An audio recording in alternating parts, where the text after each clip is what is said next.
हम तो उपयोग की वस्तु है भैया, जो पार्टी उपयोग करेगी उसमें उपयोग आएंगे।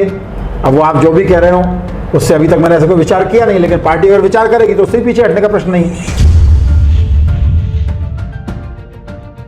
दोबारा से जब नियुक्ति हुई तो ग्वालियर में कुछ लोगों ने होर्डिंग लगवा दिए। मैंने उनसे पूछा है कि ये पैसा कहाँ से लाए जी, इस पैसे को आप जो है राम मंदिर के लिए दान कर दो। किसी परिवार में यदि दूसरी तीसरी पीढ़ी के लोग बहुत परिश्रमी हैं, विचार के लिए दिन रात काम कर रहे हैं, उनका अपना एक सेपरेट योगदान है क्या, लेकिन वो किसी नेता के पुत्र हैं, ये उनकी अयोग्यता तो नहीं हो सकती। क्या तैयारियां हैं नगरीय निकाय चुनावों को लेकर बीजेपी की?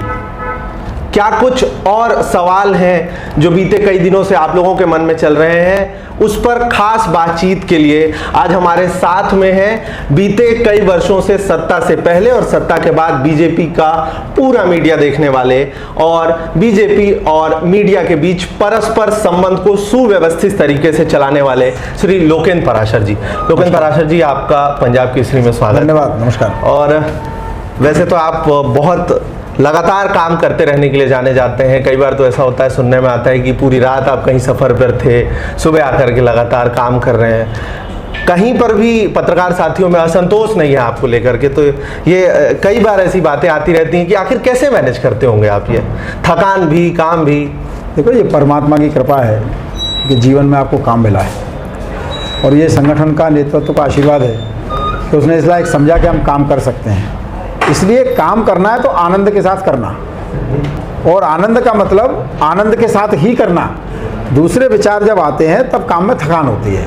आपको जो टारगेट मिला है, जो अचीव करना है, आप चिड़िया की आंख की तरह उस पर अपना ध्यान लगाइए और अपना काम करिए, मस्त रहिए, मस्ती में काम करिए। और मैं हमेशा ये मानता हूँ कि मैं शेषनाग नहीं हूँ कि पृथ्वी मेरे सिर पर रखिए डोल जाएगी।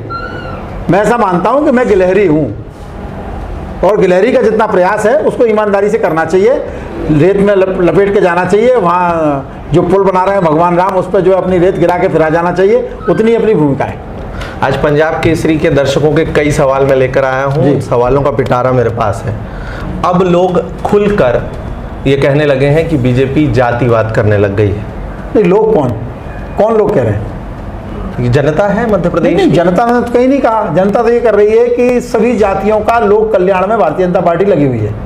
सबका साथ, सबका विकास, सबका विश्वास और सबका प्रयास, इससे ही समाज और देश आगे बढ़ने वाला है। लेकिन कुछ लोग उसमें वाद ढूंढते हैं, जो इस देश में लगातार विवाद कराते रहे वो वाद ढूंढते हैं। हम ऐसा मानते हैं कि इस देश में जाति व्यवस्था है, जातिवाद के लिए कोई स्थान नहीं।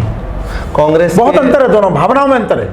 जहाँ वाद होगा वहाँ विवाद होगा, जहाँ व्यवस्था होगी वहाँ सुरक्षा होगी, सहकार होगा, संस्कार होगा, एक सिस्टम डेवलप होता है।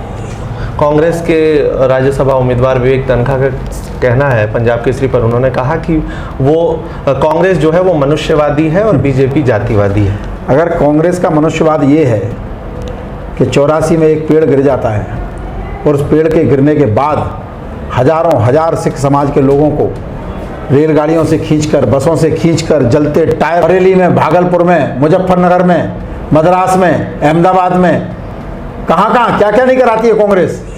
अगर ये उनका मनुष्यवाद है तो उनको मुबारक है। मनुष्यवाद ये है कि अंत्योदय होना चाहिए, सबको सम्मान, सबको सुविधाएं कैसे मिलें, इस व्यवस्था पर जो पार्टी काम करती है, जो विचार काम करता है, वो मनुष्यवादी है। नेता पुत्रों को टिकट नहीं मिलेगा। बीते दिनों पहले मध्य प्रदेश में दौरे के दौरान राष्ट्रीय अध्यक्ष जेपी नड्डा जी ने कहा है, उसके बाद सियासत गरमाई हुई है, लोगों का कई सवाल है। देखो, मीडिया अपने हिसाब से डिफाइन करता है चीज़ों को। नेता पुत्रों को ही टिकट नहीं मिलेगा ऐसा भी विषय नहीं है, नेता पुत्रों को ही टिकट मिलेगा ऐसा भी विषय नहीं है।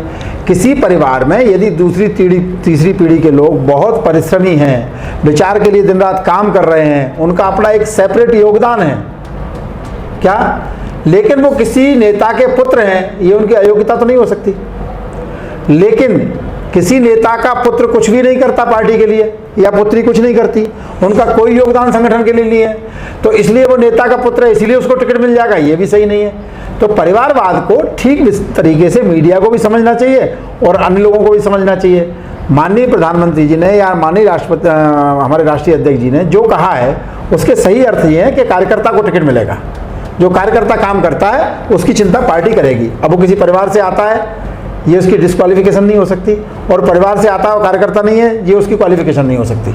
इस प्रकार से उसको समझना चाहिए। तो आपके जवाब से मैं ये साफ समझूं कि बीते कई दिनों से जो कई बड़े दिग्गज नेता हैं उनके बच्चे काम कर रहे हैं, तो उनके साथ किसी भी प्रकार उनके भविष्य के साथ कोई खिलवाड़ नहीं होगा? नहीं, मैंने बहुत साफ कहा कि किसी के बच्चे हैं इसीलिए उनका भविष्य पार्टी बनाएगी, ये संभव नहीं है। अगर वो कार्यकर्ता है और कार्यकर्ता भाव से काम करता है, परिश्रमी है, उसकी अपनी से है समाज में, तो उसको वंचित कर दिया जाए, ऐसा भी नहीं हो सकता। भाई डॉक्टर का बेटा डॉक्टर नहीं बन सकता क्या? लेकिन डॉक्टर का बेटा अक्षम है, कुछ भी नहीं आता उसको, फिर भी डॉक्टर बन जाएगा, ये भी संभव नहीं। लोकेन जी, आप खुद सामान्य वर्ग से आते हैं। एक सबसे बड़ा सवाल ये है कि बीते कुछ दिनों से लगातार एसटी, एससी, ओबीसी, ट्राइबल्स, इन सबको बीजेपी आगे कर रही है। लोगों का सीधा सवाल ये है कि आपको ऐसा नहीं लगता कि सवर्ण नाराज हो सकते हैं या वो भी नाखुश हैं? नहीं, मेरा इसमें प्रतिप्रश्न है एक। बीजेपी कुछ लोगों को आगे कर रही है, लेकिन पीछे किसको कर रही है? पीछे तो किसी को नहीं कर रही। सब आगे आना चाहिए, यही तो मंत्र है भारतीय जनता पार्टी का। 60-65 साल तक एससी, एसटी दुर्दशा का शिकार क्यों उतरा इस देश में? क्या प्रधानमंत्री आवास योजना लाना और लाखों करोड़ों लोगों को आवास देना, उन लोगों को जिनकी कई पीढ़ियां टपके के डर में गुजर गई। टपके का डर समझते हैं ना आप, कि बारिश आ रही है तो माँ खटिया इधर सरकारी उधर सरकारी अपने बच्चे को बचाने के लिए, आंधी आई तो उजड़ गया घर पूरा। उसमें पीढ़ियां जिन लोगों ने गुजार दी, क्या उनको घर नहीं मिलना चाहिए? क्या ये जातिवाद है? हम तो उस पार्टी के लोग हैं जिसके प्रणेता दीनदयाल उपाध्याय ब्राह्मण थे ना। उन्होंने ये तो नहीं कहा कि मंदिरों में टाइल्स लगवा दो, पुजारी की तनख्वाह बढ़ा दो। उन्होंने कहा अंत्योदय करो। और उस समय जब उन्होंने ये विचार दिया था, तब 90% से ऊपर एससी, एसटी वर्ग का व्यक्ति गरीब था, परेशान था। उसका चिंतन उस महामानव ने किया और उसका प्रतिपादन हम कर रहे हैं, उसका क्रियान्वयन हम कर रहे हैं। बीते कुछ दिनों से लगातार पंचायत चुनाव, नगरीय निकाय चुनाव पर पंजाब केसरी ने पैनी नज़र रखी थी। हम सीधा सवाल आपसे पूछना चाहेंगे, नगरीय निकाय चुनावों को लेकर के क्या कुछ तैयारियां हैं मध्य प्रदेश भाजपा की? भारतीय जनता पार्टी ऐसे अलग से कोई तैयारी नहीं करती। भारतीय जनता पार्टी तो 24 घंटे, 7 दिन, 365 दिन निरंतर जागृत अवस्था में सक्रियता के साथ काम करने वाला संगठन है। जब सारे लोग क्वारंटाइन हो गए थे, ट्विटर पे च्यूं च्यूं च्यूं च्यूं कर रहे थे कोविड काल में, तब भी केवल और केवल भारतीय जनता पार्टी का कार्यकर्ता और कुछ समाजसेवी संगठन है इस देश में, इस प्रदेश में, मध्य प्रदेश में सड़कों में दिखाई देती थी, मोहल्लों में दिखाई देती थी। कोई मास्क लेके घूम रहा था, कोई सैनिटाइजर लेके घूम रहा था, कोई हमारा प्रदेश अध्यक्ष, राष्ट्रीय अध्यक्ष रास्ते चलते लोगों को चप्पल जूते पहना रहे थे तपती दोपहरी में, अपने जीवन को जोखिम में डाल के। तो ये भारतीय जनता पार्टी है। तो भारतीय जनता पार्टी के ये सामाजिक जो सरोकार है, एक जो सामाजिक आंदोलन खड़ा हुआ है भारतीय जनता पार्टी के भीतर, वे हमारी सतत जो है तैयारी में ही है। यही हमारी तैयारी है। समाज को पता है भारतीय जनता पार्टी जागृत है, जिंदा है। हम लोग जिंदा कौम है, हमें अलग से कुछ नहीं करना पड़ता। इसलिए सबको पता है कि हम समाज के लिए क्या करते हैं और समाज उसका प्रतिसाद हमको चुनाव में देता है, पॉलिटिकल पार्टी होने के नाते।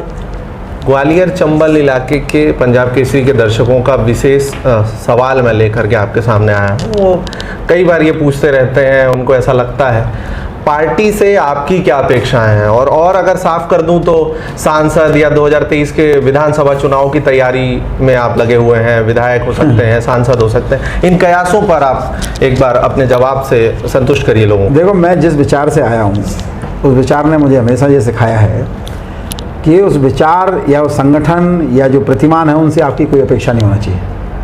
पार्टी की हमसे अपेक्षा हो सकती है कि हम कितना और काम करें, किस प्रकार से और काम करें। किसी भी कार्यकर्ता को ये कोई अधिकार नहीं है कि वो अपने संगठन से ये अपेक्षा करे।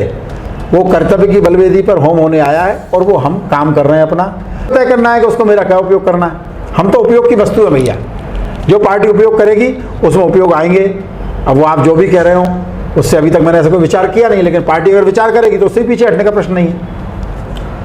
एक अंतिम सवाल, आपके कई जो फैंस हैं कह लें, या आपको जो लोग बहुत मानते हैं, कई बार ऐसा होता है कोई नेता होता है वो लोकप्रियता के लिए कई चीज़ें करता है, करवाता है, मगर आप तो हमेशा मना कर देते हैं पोस्टर, बैनर इत्यादि से। नहीं, मुझे लगता है कि आपसे आगे आगे आपकी प्रतिष्ठा चलती है।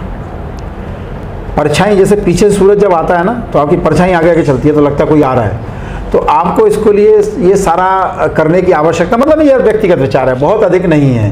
आप जिस घटना का जिक्र कर रहे हैं कि मेरी दोबारा से जब नियुक्ति हुई तो ग्वालियर में कुछ लोगों ने होर्डिंग लगवा दी है, मैंने उनसे पूछा है कि ये पैसा कहाँ से लाए जी, इस पैसे को आप जो है राम मंदिर के लिए दान कर दो।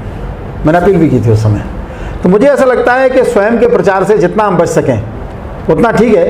ये ऐसा संगठन है कि जो काम करता है उसकी चिंता अपने आप होती है, उसको खुद चिंता करने की कोई आवश्यकता नहीं है। पंजाब केसरी से बातचीत के लिए आपका बहुत बहुत शुक्रिया। ये थे हमारे साथ में लोकप्रियता से लगातार बचते रहने वाले और मीडिया और मध्य प्रदेश बीजेपी के बीच परस्पर संबंध को बनाए रखने वाले मीडिया प्रभारी लोकेन पराशर जी। भोपाल से विवान तिवारी, कैमरा पर्सन ओम प्रकाश गिरी के साथ।